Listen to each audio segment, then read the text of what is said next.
Hi everybody, finally back with a read aloud for you. We're virtual right now, so I may try to pop on and do a couple of other stories for you, so I will do my best. This one I'm reading out of a book that I have in the library. It's called Teen Trailblazers, 30 Fearless Girls Who Changed the World Before They Were 20. Okay, so we are going to, since I'm helping out with the art class this week while we're virtual, I thought I would read about Frida Kahlo. Frida was an artist who was born in 1907. She died in 1954. She started her groundbreaking career as an artist at age 18 after a tragic accident. Her suffering led to her success with honest and emotional artwork. She's quoted saying, "The only thing I know is that I paint because I need to, and I paint whatever passes through my head without any consideration." And there's a picture of her with her paintbrushes. Okay, life has a way of throwing you a curveball the minute you think you have things figured out. Groundbreaking Mexican artist Frida Kahlo discovered that firsthand when a near-fatal bus accident turned her life upside down. But without it, she might have never picked up a paintbrush. While growing up, Frida enjoyed helping her father in his photography studio, but her true love was science. Getting into the prestigious National Preparatory School in Mexico City when she was 15 brought her one step closer to her ultimate goal of becoming a doctor. She had big plans for her life, but life had even bigger plans for her. In 1925, her bus collided with a streetcar, sending a metal handrail through her body. Her injuries were so severe that doctors didn't think she'd live through the night. She had multiple fractures of her spine, collarbone, and ribs, a shattered pelvis, a broken foot, and a dislocated shoulder. She did survive, but she never fully recovered, requiring 30 operations throughout a lifetime of poor health.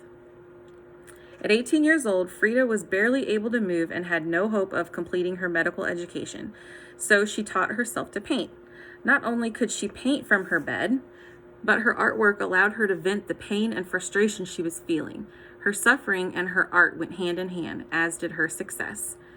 Frida became known for her bold and honest paintings, mostly self-portraits expressing her physical and mental agony in symbols that others couldn't understand. Let me read that again. Physical and mental agony in symbols that others could understand. So sorry. Between her injuries, her fiery and troubled marriage, and her devastation at not being able to have children, she had a lot to work with. While her work was sometimes shocking and even gruesome, it was some of the most raw, emotional, and relatable work anyone had seen. Frida's face in her portraits was always stoic, showing clearly the strength that had tapped into her. Oh my gosh, I'm so sorry. Frida's face in her portraits was always stoic, showing clearly the strength that she tapped into to endure her pain. There we go. Painting that strength seemed to help her feel it, and her strength helped her paint the truth. Frida's work continues to inspire courage and honesty in artists and art lovers to this day. She's quoted to say, "My paintings are the most frank expression of myself, without taking into consideration either judgments or prejudices of anyone." Oh my gosh, okay. Frida never let her physical weakness stop her from doing what she wanted to do. Her father taught her that principle when a childhood struggle with polio left her with impaired leg function. He encouraged her to swim, wrestle, and play soccer, none of which little girls were supposed to do, but he encouraged her to do that to help her recover. Frida's strong, independent spirit helped her throughout her life. When she found herself bedridden and in bad health one night, on the night of her first major solo exhibition in Mexico, she had herself wheeled into the gallery on her bed.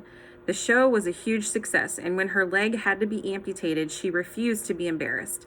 Instead, she wore a red velvet boot covered in bells on the artificial leg. Frida's resilience teaches us that we are all infinitely stronger than we think. So there is a picture that she did of her leg and her amputated leg. And then this is another picture. I'm getting ready to read to you about that one.